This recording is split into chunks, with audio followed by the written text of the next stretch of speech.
उपस्थित विद्वद्गण, ब्रह्मचारीगण, धर्म प्रेमी सज्जनों, माताओं और बहनों,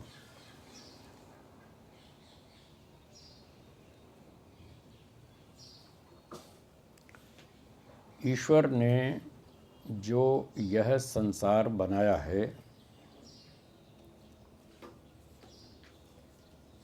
इसको समझने के लिए 3 वस्तुओं को जानना आवश्यक है।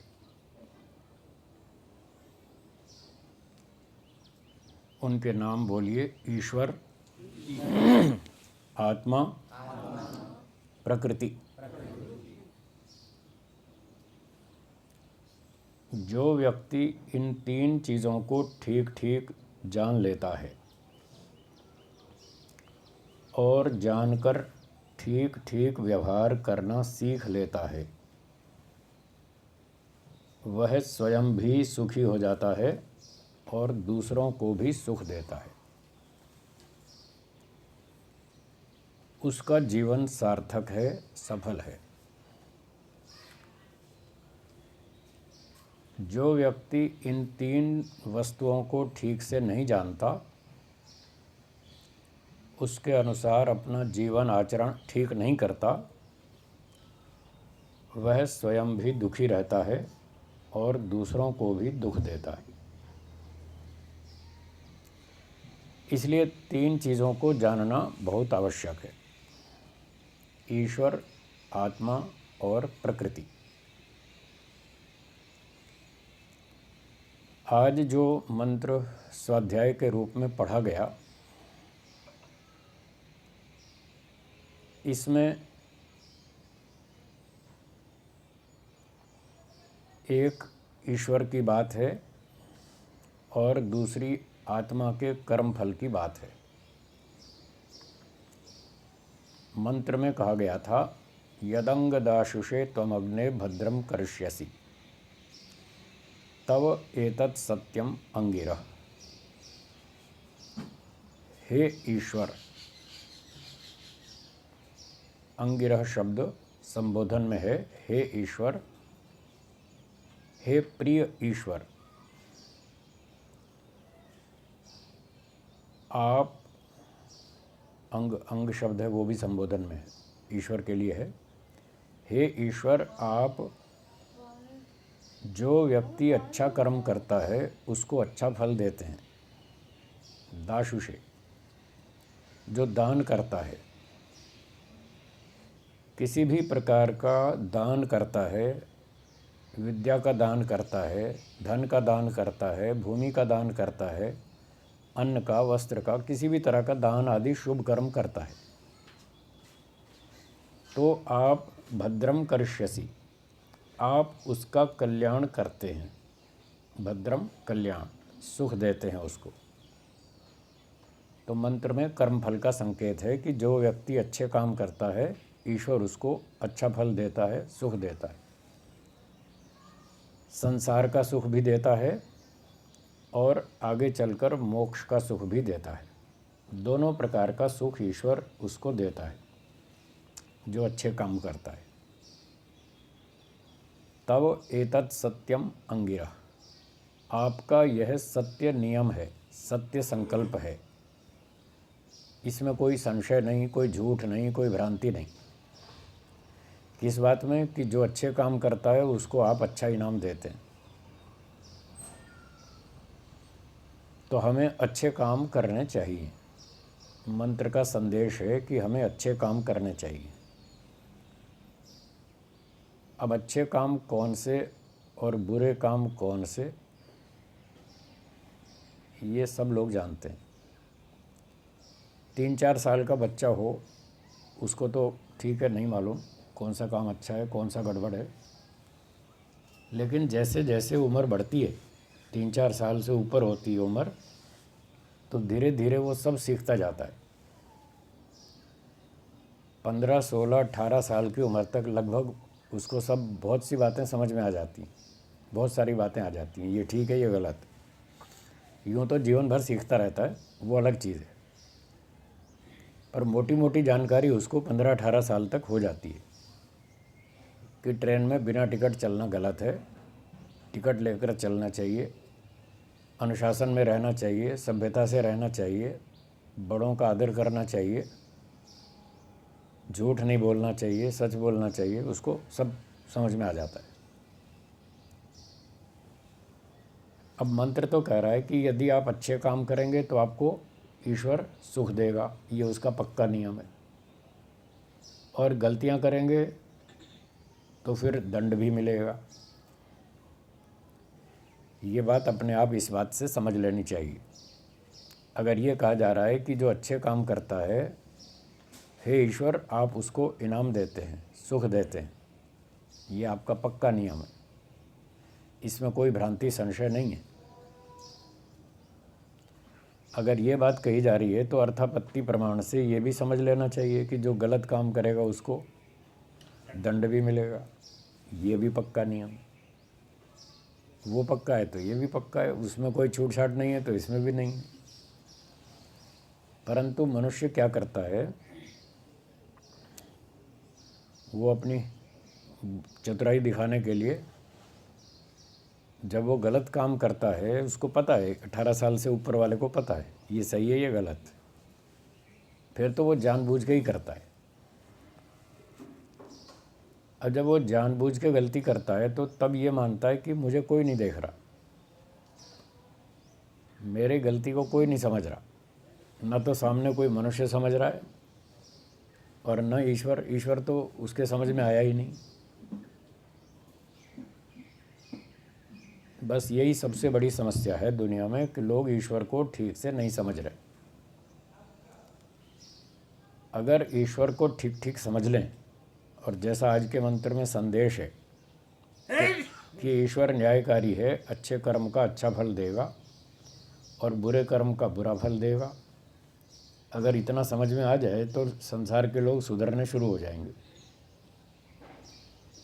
मैं कहता ही रहता हूँ, आप बहुत बार सुन चुके हैं मेरे मुंह से कि दंड के बिना कोई सुधरता नहीं है, तो ये यहीं से ऐसे मंत्रों से ही तो निकालते हैं ये बातें। ऐसी मंत्रों में लिखी है ईश्वर का पक्का नियम है, दंड के बिना कोई सुधरता ही नहीं। अब ईश्वर समझ में नहीं आ रहा, उसका दंड समझ में नहीं आ रहा, इसलिए लोग गलती कर रहे हैं, और तब तक करेंगे जब तक दंड समझ में नहीं आएगा, तब तक गलतियां करेंगे। दंड और पुरस्कार ये दो चीज़ें हैं जो व्यक्ति को प्रेरित करती हैं।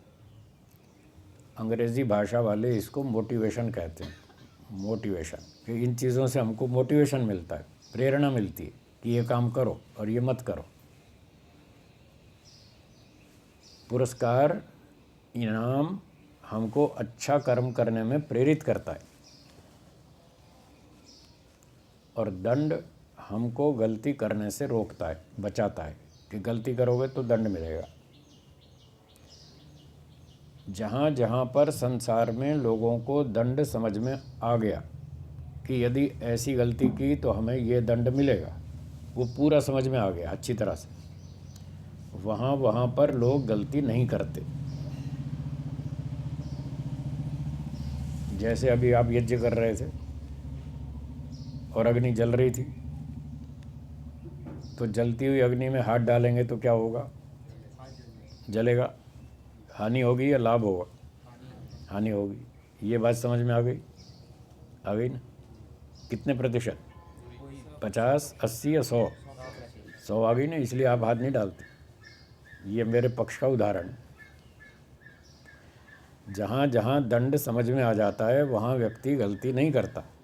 जलती हुई अग्नि में आप हाथ नहीं डालेंगे, ये बात आपको 100% समझ में आ गई कि हाथ डालते ही दंड मिलेगा, इसलिए आप वो हाथ नहीं डालते जलती हुई अग्नि में। ये बिजली की तार में करंट है, इसको छुएंगे तो तत्काल दंड मिलेगा, वो समझ में आ गया, इसलिए वहाँ आप गलती नहीं करते। करते हैं? छू के देखेंगे तार को एक बार? एक बार एक बार भी नहीं, क्योंकि इतना अच्छा समझ में आ गया कि एक ही बार छूते हुए शांति पाठ हो जाएगा। वो अच्छी तरह समझ में आ गया, इसलिए वो गलती कभी नहीं करते। पर जितना अच्छा ये समझ में आया 100% कि अग्नि में हाथ डालेंगे तो हाथ जलेगा, बिजली की तार छुएंगे तो नुकसान होगा, ये अच्छा समझ में आ गया। जितना अच्छा ये समझ में आया, क्या इतना अच्छा ये समझ में आया कि झूठ बोलेंगे तो ईश्वर कौवा बनाएगा? ये नहीं आया, इसलिए झूठ बोलते हैं, चोरी करते हैं, छल कपट करते हैं, धोखा देते हैं, अन्याय करते हैं। सबको पता है कि ये काम गलत है, फिर भी जानबूझ के करते हैं। इसीलिए करते हैं कि दंड समझ में नहीं आया। तो जिस दिन ये दंड समझ में आ जाएगा कि झूठ बोलेंगे, चोरी करेंगे, अन्याय करेंगे, शोषण करेंगे, धोखा देंगे, छल कपट करेंगे, तो ईश्वर हमको सांप बनाएगा, बिच्छू बनाएगा, कुत्ता बनाएगा, कौवा बनाएगा, व्हेल मछली बनाएगा, मगरमच्छ बनाएगा। जिस दिन ये दंड समझ में आ जाएगा तो उस दिन व्यक्ति ये गलतियाँ बंद कर देगा। और ये समझ में आया कि मैं अच्छा काम करूँगा, दान दूँगा, सेवा करूँगा, परोपकार करूँगा, यज्ञ करूँगा, ईश्वर उपासना करूँगा, कमज़ोर लोगों की मदद करूँगा। जिस दिन ये समझ में आ जाएगा तो इससे मुझे क्या मिलेगा? इससे मुझे शांति मिलेगी, आनंद मिलेगा, उत्साह मिलेगा, और अगला जन्म भी अच्छा मिलेगा मनुष्य का। अच्छे विद्वान, बढ़िया धनवान, बुद्धिमान, धार्मिक, सदाचारी, चरित्रवान ऐसे घर में जन्म मिलेगा जहाँ ऐसे माता पिता होंगे, और अच्छे अच्छे गुरुजन मिलेंगे, विद्वान सज्जन लोग। और आगे अच्छे काम करूँगा तो मोक्ष भी मिलेगा। ये इनाम पुरस्कार यदि समझ में आएगा तो आप फिर अच्छे काम करेंगे। तो मंत्र ये कह रहा है, दाशुषे, जो इस तरह के दान आदि अच्छे कर्म करता है उसको आप इस प्रकार का पुरस्कार, सुख, सम्मान, आनंद, निर्भयता आदि आदि फल देते हैं। ये आपका पक्का नियम है। सत्यम, ये सत्य नियम है, इसमें कोई संशय नहीं है, कोई विकल्प नहीं है, कोई भ्रांति नहीं है। तो आज के मंत्र से ऐसी बातों को अपने अंदर बिठाएं। जो जो हम आप जानते हैं उसमें बहुत सारा हमारा आपका ज्ञान शाब्दिक ज्ञान है। शब्दों से तो हम जानते हैं कि हाँ, झूठ नहीं बोलना चाहिए, सच बोलना चाहिए, ईमानदारी से जीना चाहिए, गड़बड़ नहीं करनी चाहिए। ये ज्ञान शाब्दिक है, पर पहले पहले तो यही आवश्यक है। फिर धीरे धीरे इससे आगे बढ़ना चाहिए। वो शाब्दिक ज्ञान तो 3 साल की उम्र से बच्चे को सिखाना शुरू कर देते हैं माता पिता, और 15-18 तक बहुत सारा शाब्दिक ज्ञान हो जाता है उसके पास। आगे भी पढ़ता रहता है, सीखता रहता है। सीखने वाला तो जीवन भर भी सीखता रहता है। पर हमारे शास्त्रों में लिखा है कि न बहून शब्दान अनुधावेत। शब्द शास्त्र के पीछे बहुत दौड़ मत लगाओ। शब्दों के पीछे बहुत ज़्यादा दौड़ मत लगाओ। थोड़े शब्द पढ़ो, फिर उसको आचरण में उतारो, जीवन में उतारो। एक छोटी सी पुस्तक है व्यवहार भानु, आपने पढ़ी भी होगी, है ना, महर्षि दयानंद जी की।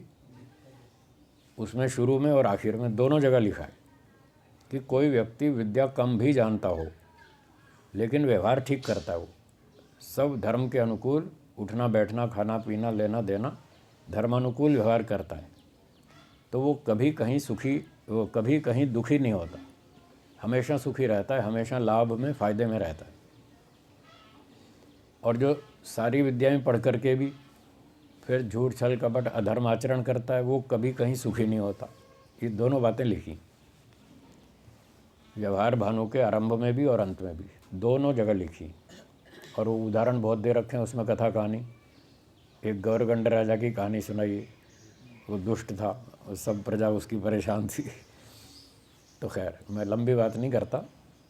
सार ये है कहने का कि जो हम पढ़ते हैं, सुनते हैं, उस पर बार बार मनन करें, चिंतन करें। ये जो बात कही गई, जो हमने पढ़ी और सुनी, ये वास्तव में ठीक है या सिर्फ कहने मात्र के लिए,